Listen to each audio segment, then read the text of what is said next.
এই জন্য বৈষ্ণব জগতে এই স্থানের নাম বিশ্রামস্থলী, বুঝতে পারছেন।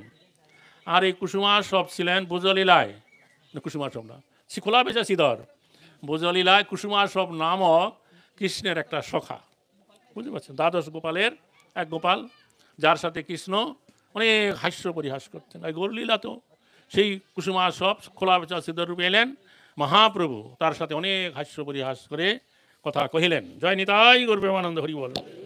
তো এখন শুনুন, তা এত আচ্ছা 97 পৃষ্ঠা ডাইন দিকের নিচের দিকে, বুঝতে পারছেন।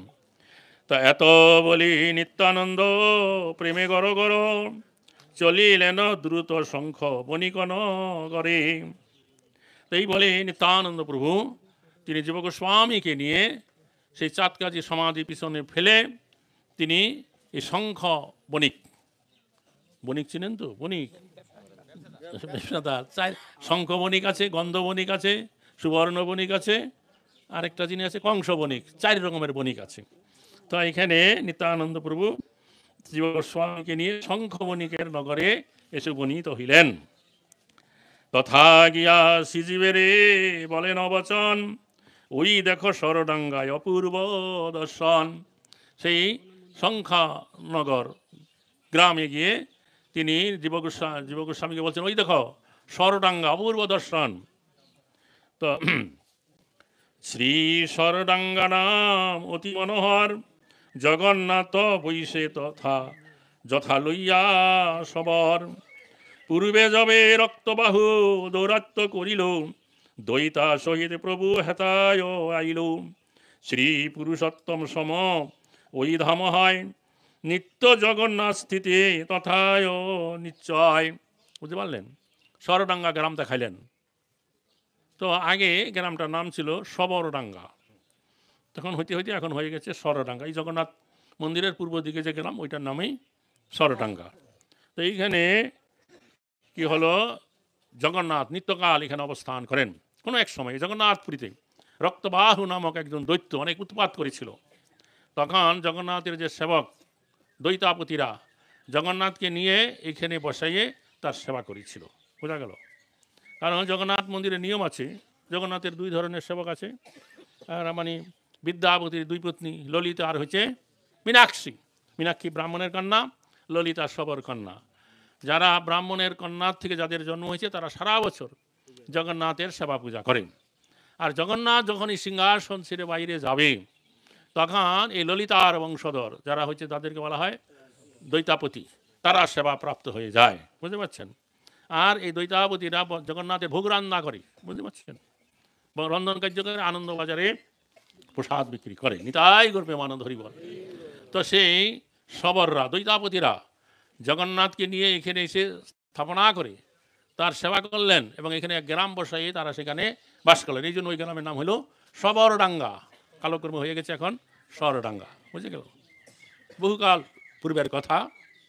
তারপরে মহাপ্রভুর সময়ে এই স্থানে জগদীশ গাঙ্গুলি নামক একজন ব্রাহ্মণ ছিলেন, মহাপ্রভুর ভক্ত। তো বৃদ্ধ বয়স হয়ে গেছে, তো তার একবার ইচ্ছা হলো তিনি একবার জগন্নাথপুরীতে যাবেন এবং জগন্নাথকে দর্শন করবেন, মহাপুরুর সাথে মিলিত হবেন। তখনকার দিনে এখনকার মতো তো এত সহজ নয়, রেলগাড়িতে উঠলো, রিজার্ভেশন, ভোরবেলা গিয়ে নেমে গেল, পায়ে হেঁটে যেতে হতো। তো সবাই বললেন যে আপনার অনেক বয়স হয়েছে, এত দূর পথ আপনি হেঁটে যেতে পারবেন না, আপনার যাওয়া হবে না। সে তখন তার ব্যাগপত্র জিনিসপত্র নিয়ে বাড়ি থেকে বেরিয়ে পড়েছে, সবাই তাকে না করছে। তখন তিনি আর কি করবেন, জগন্নাথের বিরহে সে রাস্তায় শুয়ে সে তখন কান্না করতে করতে ঘুমিয়ে পড়েছে, সবাই চলে গেছে। তখন জগন্নাথ তাকে স্বপ্নে দেখা দিয়ে বলছে যে তুমি কাজ করো, তুমি গঙ্গায় স্নান করতে আসো আগামীকাল ভোরবেলা, আমি দারু ব্রহ্মরূপে তোমার কাছে আসবো, সেই দারু ব্রহ্মের দ্বারা তুমি আমার বিগ্রহ তৈরি করে তার সেবা করবে, বোঝা গেল। তো তারপরের দিন যখন সেই ব্রাহ্মণ জগদীশ গাঙ্গুলি তিনি সেই গঙ্গায় স্নান করতে গেলেন, যখন উঠে আসবেন দেখছেন সত্যি বিশাল বড় একটা দারু তার কাছে এসেছে। লোকজন দিয়ে সেই দারু তুলে আনলেন এবং তার দ্বারাই এই যে জগন্নাথ আমরা দেখতে পাচ্ছি এখন, এই জগন্নাথ বলদেব সুভদ্রার বিগ্রহ চতুর্ধা মূর্তি তৈরি করে তার সেবা করলেন। অনেক কাল এরকম সেবা হলো, 400 বছর পার হয়ে গেল। তো 1979-এ আমি তখন সবাই নতুন যোগদান করেছিলাম ইস্কনে। তখন যখন পরিক্রমা আসলো আমাদের ইস্কন থেকে, তখন আমি এখানে এসেছিলাম। তখন ওই যে বটতলায় যে ছোট্ট ঘরটা আছে, ওইখানেই জগন্নাথ বলদেব সেবিত হতো। তো এখানকার যিনি তখন সেবায় ছিলেন ফটিক চক্রবর্তী, তিনি আর সেবা দিতে পারছিলেন না। দিনে একদিন একবার দুইবার বা দেন দিতে পারেন না, এরকম অবস্থায় তারা তখন ইস্কনে গেলেন। ইস্কনে গিয়ে এই সেবা আমাদের গুরু মহারাজের সাথে আলোচনা করলেন, আপনারা এই সেবা গ্রহণ করুন, আপনাদেরকে আমি এর সেবা দিয়ে দেব। তখন অনেক কথা আলোচনা হলো। তখন সেই বছরেই জগন্নাথের সেবা ইস্কন গ্রহণ করলো, বোঝা গেল 79-এর দোল পূর্ণিমার পরে। তখন প্রথম যখন সেবা গ্রহণ করলো, ভালো করে সেবা বোঝা হতো না। অনেকে ডুন্ডবী নামক একজন ভক্ত ছিলেন ব্রিটিশ, উনি ওকে 9টা-10টার মধ্যে জগন্নাথের ভোগের প্রসাদ রন্ধন করে সাইকেল করে এখানে আসতেন, এসে জগন্নাথকে জায়গায় পূজা করতেন, কিছু বাল্যভোগ দিতেন। তারপরে জগন্নাথকে কী করতেন, তিনি এই অন্নভোগ দিতেন, যা রান্না করে নিয়ে আসতেন। তারপরে নিজে এখানে প্রসাদ পেতেন, বারিন্দায় এসে একটু বিশ্রাম করতেন, জগন্নাথকে বিশ্রাম দিতেন। তারপরে এই 2:30টায় 3টায় বা 4টার দিকে জগন্নাথকে জায়গায় কিছু ফল মিষ্টি ভোগ দিয়ে সাইকেল নিয়ে এখান থেকে আবার মায়াপুরে চলে যেতেন, বোঝা গেল। এরকমভাবে সেবা পূজা চলছিল। জগন্নাথ তাতে সন্তুষ্ট ছিলেন না। একদিন উনি যখন এরকম জগন্নাথকে ভোগ লাগিয়ে প্রসাদ পেয়ে ওইখানে বারিন্দায় শুয়ে বিশ্রাম করছিলেন, তখন স্বপ্নে দেখছি দিনের বেলা যে জগন্নাথ বলদেব সুভদ্রা, যে এখন যেখানে মন্দিরটা আছে এখানে তখন আউশ ধানের চাষ হতো, এখন আউশ ধানের চাষ নাই, ওর উপর দিয়ে হেঁটে চলে যাচ্ছে। তখন উনি স্বপ্নে দেখছি, তখন আরে আরে আপনারা কোথায় চলে যাচ্ছেন? বলছে না, আমরা মায়াপুরে চলে যাচ্ছি। কেন? বলে এখানে তোমরা আমাকে ভোগ লাগাও, একবার একদিন একবেলা দুইবেলা একটুখানি লাগাও, মায়াপুরে রাধা মাধবকে 7বার ভোগ লাগাও, আমি ওখানেই চলে যাব। স্বপ্ন ভেঙে গেল। তখন তিনি মায়াপুরে গিয়ে মহারাজদের কাছে এই কথা বললেন। তখন তারা চিন্তা করলেন জগন্নাথের সেবা পূজা ভালোভাবে হচ্ছে না, জগন্নাথ সন্তুষ্ট নয়। তাই তখন থেকে তারা কীভাবে জগন্নাথের সেবা আরও ভালোভাবে করা যায় সেই চেষ্টা করে সুন্দরভাবে এখন প্রতিদিন 56 ভোগ লাগে জগন্নাথের, হরি বল। তো যাই হোক, ভক্তিবিনোদ ঠাকুর যখন ওই পুরী জেলার ম্যাজিস্ট্রেট ছিলেন, তখন ওই জগন্নাথপুরীতে মাদল পাঞ্জি বলে একটা গ্রন্থ আছে, যেখানে জগন্নাথের দক্ষিণ দ্বারে যেখানে একটা মণ্ডপ আছে, ওইটা কি মণ্ডপ বলে? মুক্তিমণ্ডপ। মুক্তিমণ্ডপ। ওখানে অনেক বয়স্ক বৃদ্ধ বৃদ্ধ ব্রাহ্মণেরা বসে থাকে। কেউ কেউ কোনো সিদ্ধান্ত শাস্ত্র কথা জানবার জন্য তাদের কাছে যাবেন, তারা তা বলে দিবে। এবার পাও বের করে বসে পারে, আপনারা গিয়ে পায়ে স্পর্শ করে মাথা ঠেকাই প্রণাম করতে পারেন, তার আশীর্বাদ করে দেবে। এই 2-4-10 টাকা প্রণামী দিলেই সন্তুষ্ট। তো জগন্নাথের নিত্য নতুন যা কিছু লীলা হয়, ওখানে যে মাদল পাঞ্জি গ্রন্থ আছে সেখানে তারা লিখে রাখে। তো ওইখানে আছে ভক্তিবিনোদ ঠাকুর দেখেছিলেন যে একবার এই রক্তবাহু নামক দৈত্য জগন্নাথের উৎপাত করলো। তখন এই জগন্নাথের সেবকরা দৈতাপতিরা জগন্নাথকে নিয়ে নবদ্বীপে সেননাগা নামক একটা জায়গা আছে, ওখানে রেখে জগন্নাথের সেবা পূজা করলেন। ভক্তিবিনোদ ঠাকুর এটা দেখে বললেন যে এটা হচ্ছে এই যে এখানে একটা জায়গা আছে যার নাম হচ্ছে এখন হয়ে গেছে সোনডাঙ্গা। বলে এই সোনডাঙ্গা জায়গাটার নামই আগে এখানে যে লক্ষণ সেন, বল্লাল সেন তারা রাজত্ব করেছেন, তাদের নাম অনুসারে ওই জায়গাটার নাম ছিল সেনডাঙ্গা। পরে অপভ্রংশ হয়ে এখন হয়ে গেছে সোনডাঙ্গা। তার নিকটে জগন্নাথকে রেখে সেবা করছে, সেটা হচ্ছে এই জায়গা। হরে কৃষ্ণ। যাই হোক, এইভাবে জগন্নাথ এখানে নিত্যকাল বিরাজমান আছে। জগন্নাথের অনেক লীলা আছে, কাঁঠাল চুরি লীলা, আর বহু বহু লীলা আছে, ঠিক আছে। যাই হোক, এখানে সেই কথা আপনারা আজকে আরও জগন্নাথের লীলা কথা হয়তো মহারাজরা আসবে শুনবেন। যে তবে তন্ত্রবায় গ্রাম হইলেন পার, দেখিলেন খোলা বেস্তা সিদর আগার।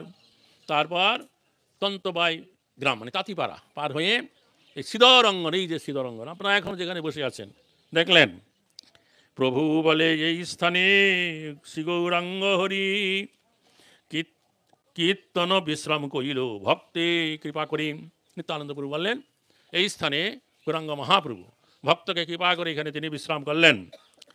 এই হেতু শ্রী বিশ্রাম স্থান এর নাম হেতা শ্রীধরের ঘরে করহ বিশ্রাম। তো এখানে শ্রীধর আছে, তার ঘরে আজকে আমরা বিশ্রাম করব। শ্রীধর শুনিল যবে প্রভু আগমন, সাষ্টাঙ্গে আসিয়া করে প্রভুর পূজন। তো খোলা বেচা শ্রীধর, তার এখানে বাড়ি ছিল, তার আশেপাশে কিছু জমি ছিল, সেখানে তিনি নানা প্রকার শাকসবজি চাষ করতেন, কলা মূলা থোর। তো তা তিনি বামনপুকুর বাজারে বিক্রি করতেন, আর যে অর্থ পেতেন তার অর্ধেক তিনি প্রতিদিন গঙ্গা পূজায় ব্যয় করে দিতেন, বাকি অর্ধেক দিয়ে তিনি তার সংসার যাত্রা নির্বাহ করতেন।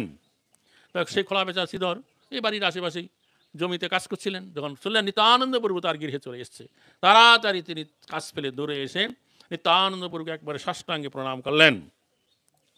বলে প্রভু বড় দয়া এ দাসেরও প্রতি, বিশ্রাম করহ হেতা আমার মিনতি। তো প্রণাম করে উঠে বলছেন, এই দাসের প্রতি আপনার বড় দয়া, আজকে আপনারা এখানে আমার গৃহে বিশ্রাম করুন। প্রভু বলে, তুমি হও অতি ভাগ্যবান, তোমারে করিল কৃপা গৌর ভগবান। তো নিত্যানন্দ বলছেন শ্রীধরকে যে তুমি তো বড় ভাগ্যবান, তোমাকে গৌর ভগবান অনেক কৃপা করেছেন। অদ্য মোরা এই স্থানে করিব বিশ্রাম, শুনিয়া শ্রীধর তবে হয় আপ্তকাম। নিত্যানন্দ বলেন, আজকে আমরা তোমার গৃহে এখানে বিশ্রাম করব। মায়াপুর থেকে বেরিয়ে এখানে এসে বিশ্রাম, বুঝতে পারলেন? তখন আপ্তকাম, আপ্তকাম মানে তার সেবাযোগ্য দ্রব্যাদি রান্ধন কার্য করবে, তাকে ভোজন দেবে ইত্যাদি, বুঝতে হয়। হ্যাঁ, বহু যত্নে সেবাযোগ্য সামগ্রী লইয়া রন্ধন করায় ভক্ত ব্রাহ্মণের দিয়া। বহু যত্নে অনেক নিত্যানন্দ প্রভু ভক্তগণের সেবার যোগ্য দ্রব্যাদি দিয়ে ব্রাহ্মণের ভক্ত ব্রাহ্মণের গৃহের দ্বারা তা রন্ধন কার্য করালেন। আচ্ছা, নিতাই শিবাস সেবা হইলে সমাপন, আনন্দে প্রসাদ পায় শ্রীজীব তখন। নিত্যানন্দ প্রভু শিবাস ঠাকুর তাদের প্রসাদ খাওয়া হলে পরে জীব গোস্বামী তিনিও প্রসাদ গ্রহণ পেলেন। তা নিত্যা কি হলো, কি কথা? তাড়াতাড়ি আগে আসুন, আগে আসুন, সামনে আসুন। হরে কৃষ্ণ, সবাই তাড়াতাড়ি তাড়াতাড়ি, অনেক কথা, সূর্য ডুবে যাবে। বারে নাটক শিবাসে কোনো কোলাহল নাই, তাড়াতাড়ি তাড়াতাড়ি। হরে কৃষ্ণ, এই যে এদিকে আসতে পারেন, এদিকে আসুন। হরে কৃষ্ণ হরে কৃষ্ণ। আচ্ছা, হরে কৃষ্ণ কৃষ্ণ কৃষ্ণ হরে হরে, নাই কোনো কথা নাই। খট্টপরি আচ্ছা, নিত্যানন্দ খট্টপরি করায় শয়ন, সব অংশে সিদর করে পাদসম বাহন। নিত্যানন্দ প্রভুকে খাটের উপরে শোয়ে খোলা বেচা সিদর তার পাদ সম্বাহন করলেন। অপরাহ্নে শ্রীজীবেরে লইয়া শিবাস, ষষ্ঠী তীর্থ দেখাইল হইয়া উল্লাস। তো বিকালবেলা, অপরাহ্ন মানে বিকালবেলা, খোলা বেচা আরে জীব গোস্বামীকে নিয়ে শিবাস ঠাকুর তিনি কী করলেন, বাড়ির থেকে বেরোলেন এবং ষষ্ঠী তীর্থ দেখাতে লাগলেন। শিবাস কহিল, শোন জীব মহাশয়, পূর্বে দেবগণ যবে শুনিল নিশ্চয়, নবদ্বীপে হবে মহাপ্রভুর অবতার, বিশ্বকর্মা আইলেন নদীয়ানগর। পূর্বকালে যখন দেবতারা শুনতে পাইলেন যে মহাপ্রভু সপার্ষদে এই নদীয়া নবদ্বীপে অবতীর্ণ হয়ে হরিনাম সংকীর্তন বিলাস করবেন, তখন দেবতারা বিশ্বকর্মাকে নিয়ে এখানে এলেন এই নবদ্বীপ শহরে। তা প্রভু যেই পথে করিবেন সংকীর্তন, সেই পথে জলকষ্ট করিতে নি বারণ। তো মহাপ্রভু ভক্তগণকে নিয়ে যেই পথে হরিনাম সংকীর্তন করবেন, তো ভক্তরা যাতে করে জল কষ্টে কষ্ট না পায়, যার জন্য তারা কি করলেন, এক রাত্রে ৬০ কুণ্ড কাটিল বিষাই, শেষ কুণ্ড কাজী গ্রামে করিল কাটাই। তো ভক্তরা যাতে করে কোনো রকম জল কষ্ট না পায়, কারণ তখনকার দিনে তো এখনকার মতন এরকম বোতলে জল পাওয়া যেত না, কেনা বেচা হতো না, ব্যবসা করতো না জল নিয়ে। তাই জায়গায় জায়গায় তারা কী করলেন, কূপ খনন করলেন। শেষ কুয়া খণ্ডটা করলো, ৬০টা কুয়া করেছিল, এই কাজীনগরে করেছিল, বুঝতে পারছেন?